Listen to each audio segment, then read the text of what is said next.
Hello everyone, how are you all doing? Today I'm going to explain to you all the ways a chess game can end in a draw. Yes, all of them. So stay tuned, because there are several cases that I'm going to show you. But don't worry, this is a video for beginners, or even for those of you who have been playing chess for a long time and sometimes have some doubts. I'm going to show you all the ways a chess game can end in a draw, alright? So I'm going to show you the first one, which is when there is insufficient material. What happens? One king can never be close to the other, right? So there's always a limit because the king can never be captured. So one king never gets close to the other. Otherwise, the other could capture it. So there will always be a limit between them. When it ends with one king and another, nothing more can be done. So the game is a draw. Let's suppose all the pieces are captured and only the two kings are left. So, yes, it's a draw. Alright? There's nothing more that can be done. When there's a king and a bishop, it's also a draw. Because you can't checkmate the opponent. He will always escape. Right? Come here, look. Check. He manages to escape. Then you block again. He escapes to here. Then you trap. Then he goes back. Blocks here. He will always have this little square. Here comes check. Then he moves here. Then you move out again. Back to this square. You will never be able to trap him. So I'll show you the way that the pieces that whenever there's insufficient material, there will be, look, a king and a bishop. It's insufficient material. You won't be able to do it. So the game is a draw. Even if you have an extra bishop, the game will be a draw because you won't be able to checkmate. A king and a knight? Insufficient material as well. You won't be able to checkmate. Alright?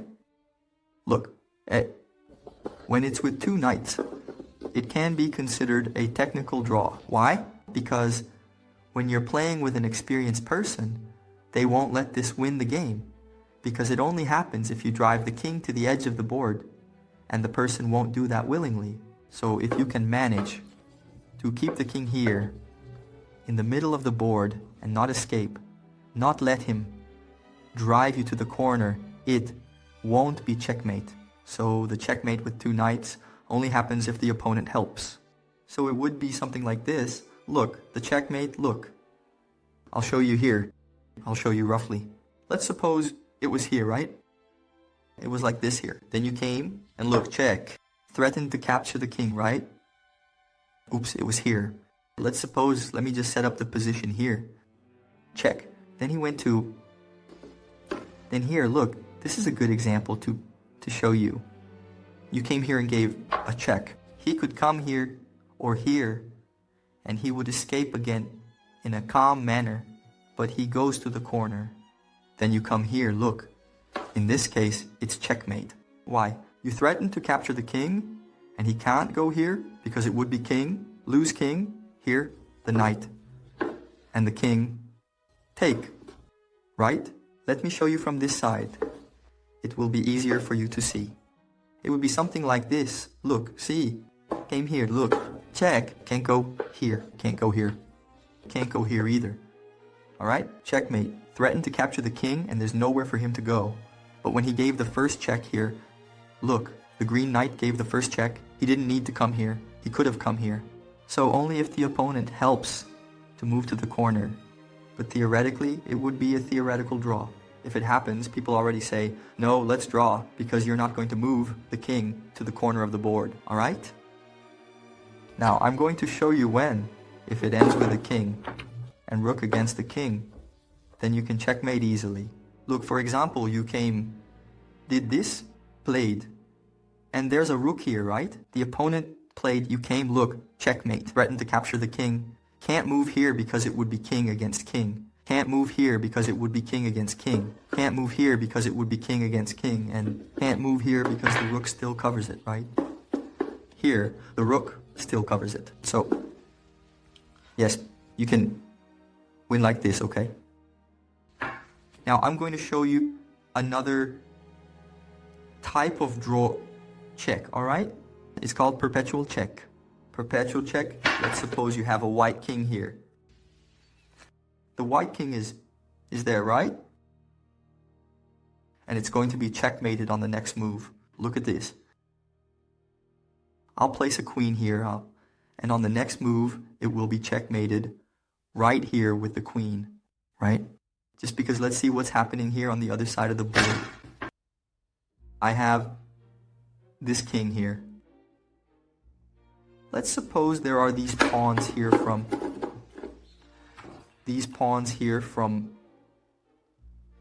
the white right here. I'll set up a position for you, okay? He's going to lose anyway. But a miracle happens here. Let me set up the position for you. In order to clearly and comprehensively explain this here in a detailed manner. Here a knight.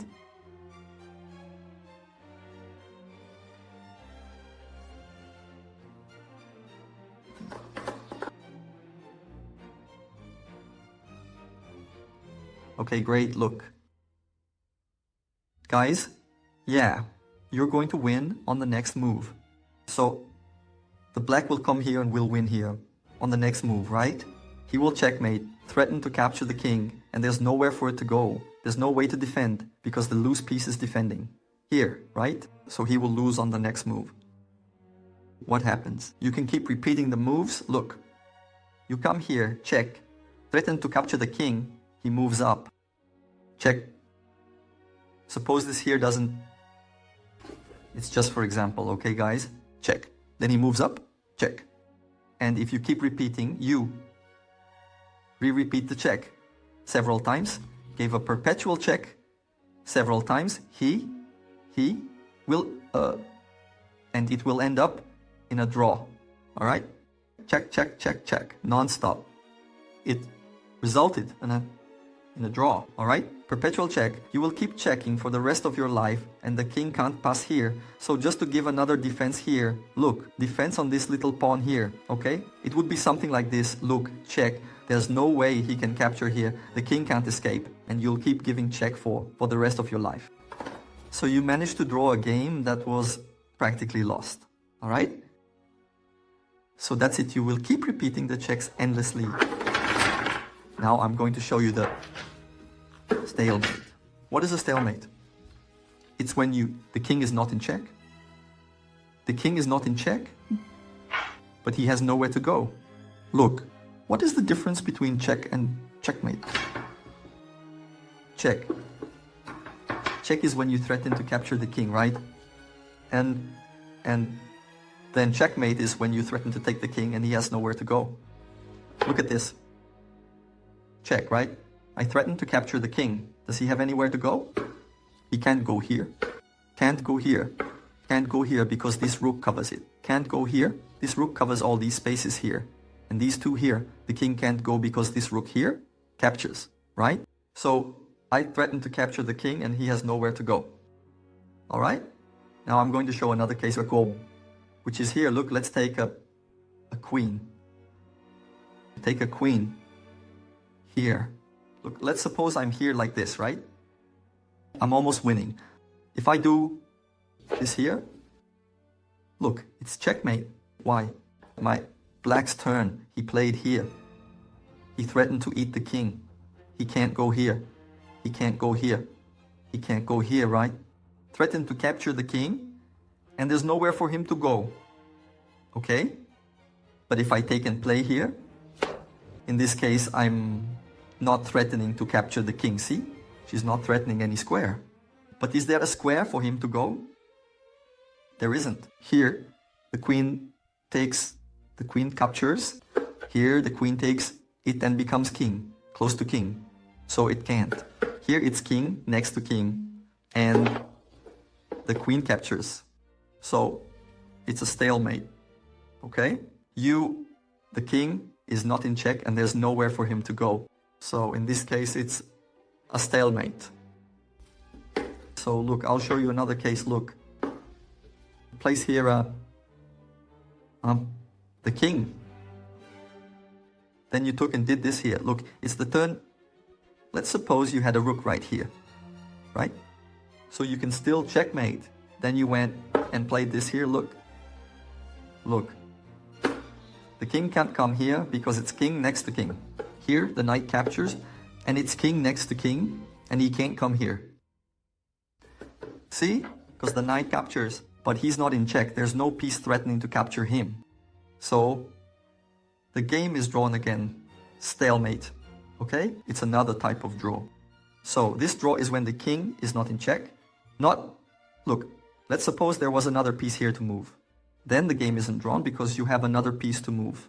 You can do something else. You can play here. You can give a check here. You can do something else here. You can make a move. It's when you have no piece to move. For example, let's suppose you have a piece to move, but it's blocked like a pawn. Look. The pawn moves forward, right? If there's a piece here, look, there's a bishop right here. It's also a stalemate. You have another piece, but you can't move it. So it's as if you only have the king. Alright? In this case, it's also another type of draw. Do you understand, everyone? You have another piece, but you can't move it. See? It's also a draw. So, let's now show the other type of draw, which is the threefold repetition. The threefold repetition is when you repeat a position on the board 3 times. What is that? What happens? Let's suppose you're in a position there and the opponent is here. Look, right? My pawn is going here, his is going there. And let's leave it like this, right? Like this. Look, when a position on the board occurs 3 times, it results in a draw by repetition. In other words, you don't need to repeat the move 3 times. It just needs to be more or less a snapshot of that specific moment in the game. How does that work, more or less? So look, I played here. Look, record this move here, see? So this here is a move. Imagine, if this move repeats 3 times, this setup, this snapshot of the board, 3 times, it will result in a draw by triple repetition of moves. So look, I can come here, he can come here, I can come here. Let's suppose he comes here, I come here, he comes here, he came, I came, he played, then I played, and so on. He comes here. Look, that move we saw earlier repeated again. So it's the second time, right? Then I came here. Look, I'm going to different places. He went back, I went back. He went back. I came here, I came here. He came, I came. Again, that specific position we were in, repeated for the 3rd time. It doesn't need to be consecutive. That position repeated 3 times. Did you all understand? So if this photo repeated the same way 3 times, it's a draw by threefold repetition. Alright? Did you all understand? It doesn't need to be in sequence. Various things can happen, but if it returned to that position, that's one occurrence. Return, moved, a knight can go forward, backward, and so on, but then it repeated the same position. 2. It happened, and then the 3rd position occurred 3 times. Alright, everyone? So this is the draw by triple repetition. Let's go then. Another thing I'm going to show is how an agreement. Let's suppose you're in a game. In the middle of the game, there's a lot going on. Or you're in a tournament and you think you need a draw. And the other opponent needs a draw. And both analyze the positions and come and say, shall we draw the game? Let's suppose they analyze here and say, shall we draw, you and I? Both analyze, say, okay, shake hands as an agreement. Or both think the position is like this, or sometimes a chess grandmaster is in an inferior position and offers a draw. Then the person wants it because they will draw with a grandmaster, right? So there are various options, occasions that can happen. The person goes and says, shall we draw? Shall we? I think a draw is good for both of us here. Both analyze what would be good for them, and each agrees to a draw. Generally, in a tournament, when a person wins, they earn 1 point. When they lose, 0, right? And when it's a draw, you earn half a point. So it could be a good result sometimes for both, depending on your strategy. So it's something like an agreement. Shall we draw? Shall we? Then great, right? Another thing I'm going to show you is the other type of draw now. It's the 50 move rule. 50 moves in a chess game can be described as follows. Let's suppose you have up, knight, bishop, and king against the king. This checkmate here is quite difficult to achieve. Later we will explain how to do it. But it is quite complicated to deliver this checkmate because you have to work on it. You have to move the king to the square of the bishop's color. So you would have to force the king to come to this corner here. It's a series of moves that you make. So you have to do this just because the person could take an infinite amount of time. Oh, I'll have to take as much time as needed, right? Because there are some chess games where on the clock you have an increment per move, where each move you make adds 30 seconds, so you could spend your whole life trying to do this here. So what happens? Generally, this rule is 50 moves. When? What happens then? If during 50 moves there is no pawn advancement,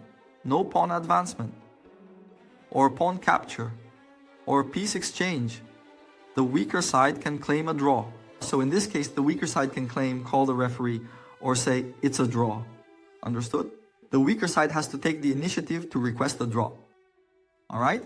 So look, let's suppose that then it continued, did this here. Look, I'll show you. Came up, then started working here. Came up, then started stalled, and the opponent couldn't give the check. You count 1, 2. Look, remember, it's like this. Look, I played, you played, it counts as one move. I played, you played, then it counts as another, got it? Then move 1, I play, you play, 1.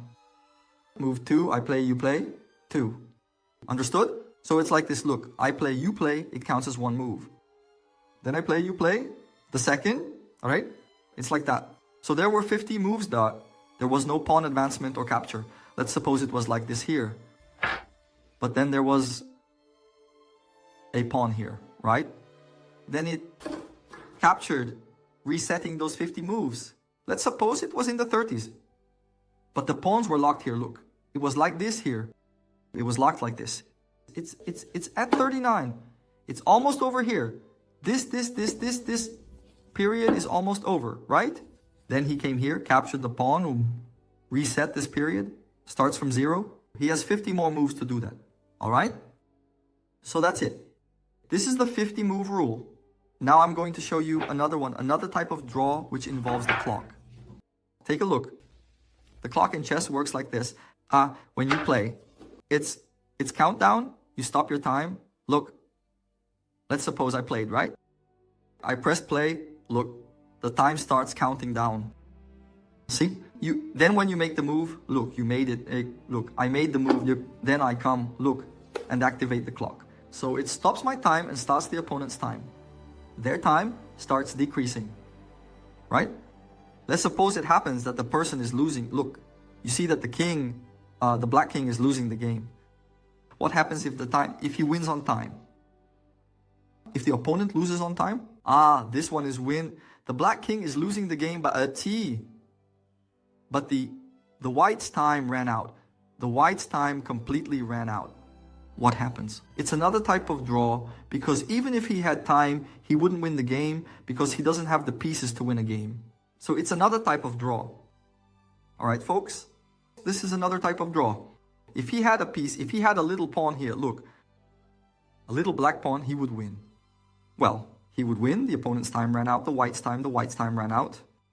In this case, the black would win the game because he has conditions, even if minimal, like almost impossible. Because with this rook, it's much stronger than this pawn, which still has to come here to promote, but he has a chance for this to happen, so he would win the game.